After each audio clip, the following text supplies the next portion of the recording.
I just realised I can make a heart with my dressing gown. I can't take myself seriously.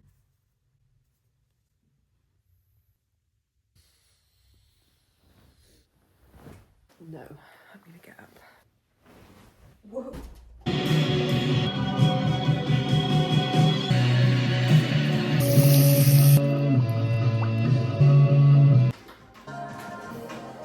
This is the current situation.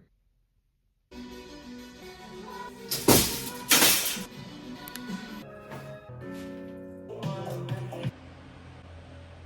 feel like it's cold. One person's wearing a leather jacket and the other person's wearing a puffer jacket. And that person's in shorts. So what the fuck am I supposed to wear? I know what I want to listen to.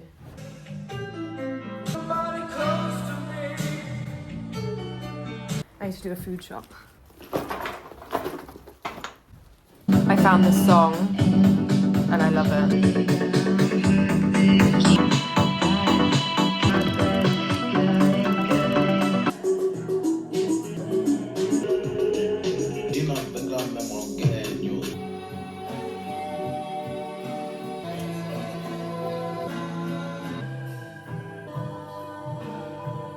I'm actually going to the cinema in like an hour. I'm going to go see Hamlet, which I've been wanting to see for so long. And I love getting everything so perfectly ready that the second I get home, all I have to do is shower, get in my pajamas, go to bed. There is this one ladybug that lives in my room, and I see him like every 2 or 3 days. And I don't want to put him outside because it's too cold. Ah, I'm sorry. But I never know when they're black with red spots. Is that bad? Anyway, he's my friend now.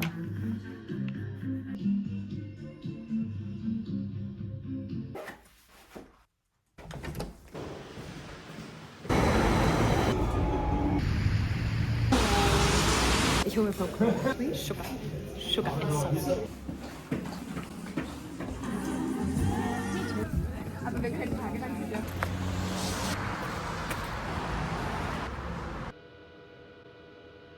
That was insane. But you know what I don't get? Who is giving up their babies fresh out of the womb for a film? Where do those babies come from? They're like this big and they look like they were born about 10 seconds ago. There were so many babies in that movie. I cried about 8 times and I really want to live in that forest. Whoa.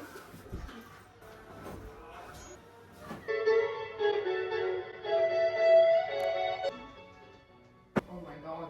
I'm not gonna lie, I've been in a really foul mood all week, so I didn't film anything. Those last clips were 4 days ago, I think. I'm lacking a lot of inspiration. I've just been doing shit that I need to do and I honestly just don't want to film that. So I thought I would just kind of take you guys along with me for the process. When I have no fucking idea what to do with my life or anything. For my birthday in November, I asked for books. That's all I wanted. And I got some really interesting ones. Oh my god. And this is kind of just step one. If I'm feeling kind of lost with what I want to do, or lack of inspiration, or I just feel shit for any reason, this is where I go. I think it's a really good starting point without it feeling really reproduced. Online, you do tend to just see the same stuff over and over again, and it's kind of demotivating. This is just your collection of favorite things. And I'm not talking just art books, like it could be any kind of books. A lot of these were my granddad's, who I never met, but he collected Austrian books, or Austrian artist books. And these aren't all of them. I did leave a bunch in Belgium, but I couldn't carry all of this. I haven't even really looked at this one. Still smells so fresh. I love that smell. I'm not shitting on technology or what people produce. I think that obviously the internet is an amazing place for getting your stuff out there and sharing with everyone, and I think that being able to do that is amazing, otherwise I wouldn't be able to even do this. But I don't think it's a good place when you're looking for inspiration because it just becomes overwhelming. And I think having a couple of books or continuously buying books that really interest you, that just have so many amazing concepts in them, I feel a lot less overwhelmed if I just look in these. Because I've also picked these because I love them. It's very relaxing. I don't think I've ever gone through my favourite ones. Maybe I've briefly mentioned them. Oh, this one. This is literally, my heart and soul lives in this book. Actually, no, it's the other way around. This book lives in my heart and soul. And I have another one and I don't know where it is, which... Where is that?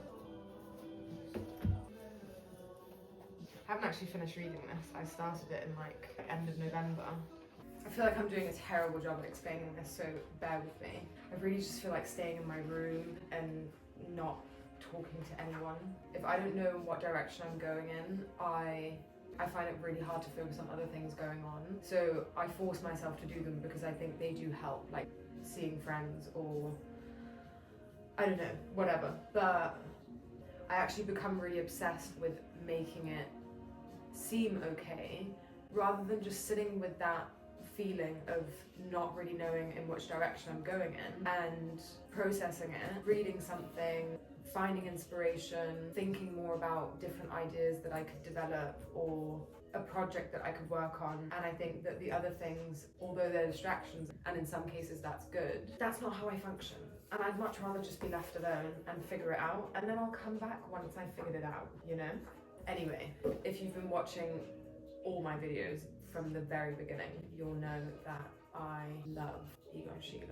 I feel like not a lot of people know who Egon Schiele is, at least when I talk about him to other people. A lot of people will only know him through Klimt, but I love Egon Schiele.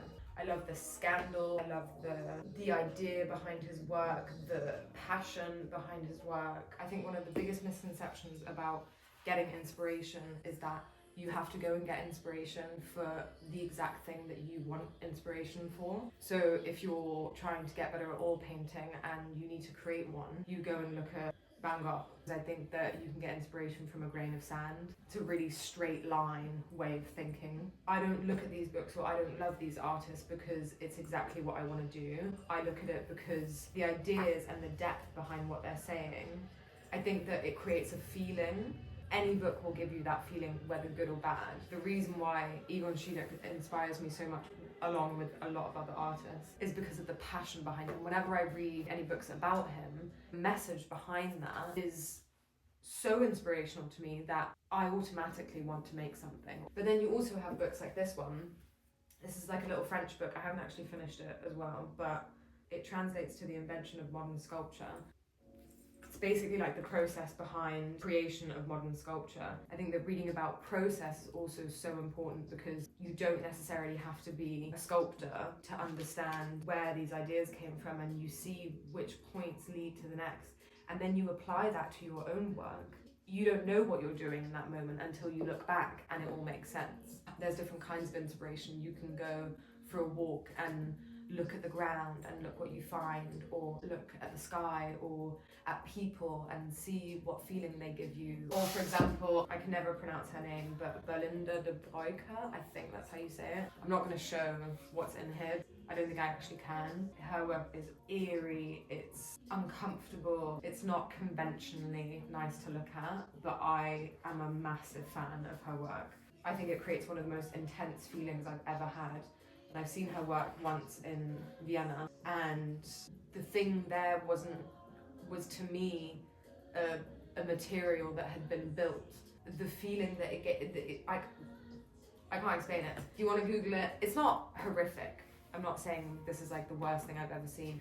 It's something to think about, and I think that revisiting stuff like this, that I used to try and understand so much, and I used to try and recreate it and just think, how can I make what she made?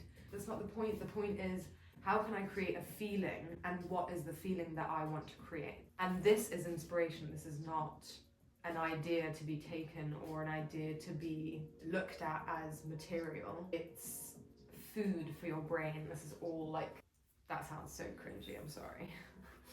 It is, and I really love it. And then one thing I also do, once or twice a year, I will look at this book. I'm not going to use the word hate, but I'm very close to the word hate. Not because I think he's a bad artist. I really dislike the feeling that his work gives me. If you know Chagall is one of those artists where you either love or hate him. My mum absolutely adores Chagall, which is the only reason I have this book. I don't even know why I brought this to Berlin with me, to be honest. And again, I look at it for the exact reason that it makes me uncomfortable, and I want to understand why it makes me. I still don't know why it makes, even that, like, it gives me the shivers. I've never been able to explain it. His paintings give me the shivers. That's also what's so amazing about it, because it's like, not everyone will get that feeling from this. My mum adores looking at his work. I don't know what she gets out of it. I haven't actually asked her that much why she likes it. I think it's like the colours or the idea behind. It's very imaginative and very dreamy. Those ones aren't that bad, but there's one that just I find so hard to look at. And I don't know why. This one. Oh, I don't know. It just reminds me that is possible. This is possible. But what I was saying before was that reading about it and not being overloaded by 1,000 different things, it's too constant. You're just swiping on videos that you can't even process what's going on. This is like, I just think it's so much calmer, and your brain is so much more capable of actually retaining the information. This is just my personal preference. I obviously also go online and look for inspiration there. I'm not saying this is what I do every day when I lack inspiration.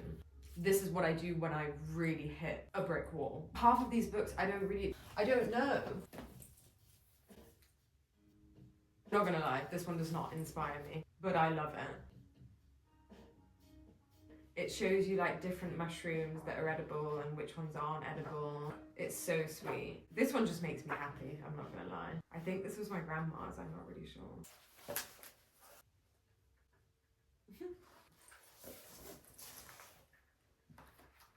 It's normal to feel stuck in it and not understand why you're stuck in it. I think without you knowing, it sparks tiny ideas.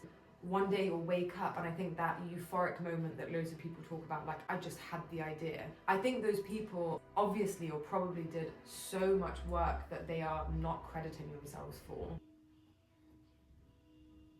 You can tell from the drawings that I make that it's not necessarily an object that I want to create that looks like it exists. I'm interested to hear what people's feelings are when they look at them, to show experiences that I've had, but to transform them into a feeling that's relatable, so that you put yourself in a position where you may have felt that. That's what created that feeling, and for you to sit with either happiness or discomfort or whatever you might feel by looking at it. This is one of the books I got for my birthday. It's called Sculpture of Reflections, for like textures, and it's so nice. There's my favourite page. Oh.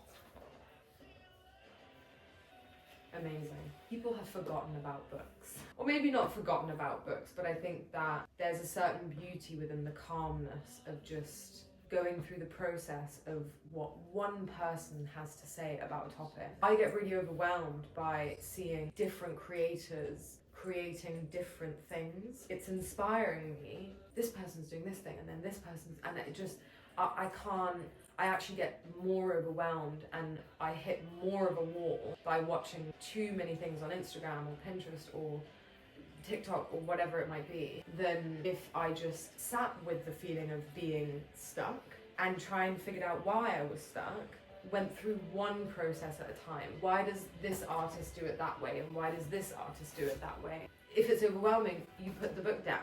If it's overwhelming online, I feel like you just I keep scrolling, and then at the end of it I'm like, I just can't do it. I don't enjoy it at all. How to draw a daffodil.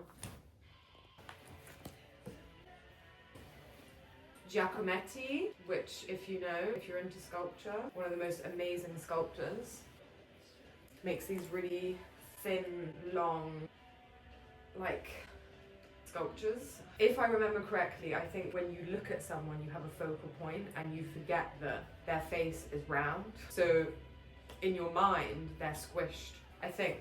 Or maybe I'm making that up. I can't find it, but I will find it. The loneliness of man, and that because they're extended, they seem more alone. I love it so much. I also have this amazing Klimt poster, which is hanging in our hallway, and it's of these, it kind of reminds me of The Kiss, but it's not The Kiss. It's these two figures with a skeleton in the top left, and then these like angelic figures, kind of like sucking these two figures in or out, I don't know. It's really sad. It's so sad that one of my friends even said that she didn't like looking at it. So I had to move into the hallway because when she would sleep over, she just didn't like looking at it. I thought it was really emotional and I really, really like it. I should just bring it back into my room. A lot of people ask me where I get my inspiration from or tell me that it's inspiring the way that I create my work. I don't even know what I'm doing. I can only give my opinion. I think that there's something really fragile about finding that for yourself rather than being given an answer. Look at the situation. I'm also searching for something and I don't know what that inspiration is or what that idea is. I'm constantly unhappy with my own work, but I think that that's a good thing because it makes you develop it over and over and over again. And I think that the whole point of art is that you're creating it because you want to express something and you want to give that feeling, or you want to show someone a feeling, or you want to feel something. So getting inspiration from other people is amazing, but don't use that inspiration as why you do what you do. You should have the why, and the inspiration should just push you forward and spark an idea for what you create and not why you create it, if that makes sense. Anyway, let me know if you guys want a part 2. There's way too many here. I have a whole stack of the different art movements, which are really interesting because they're so small, they're really to the point. You can go through each of them and kind of get more of the history of art, which is really nice. I apologise if this week has been a crap video. I wanted to be alone, but I'm going to Paris soon, which is exciting. I might be going to Belgium. I don't really know. I'm going to decide in the next couple of days.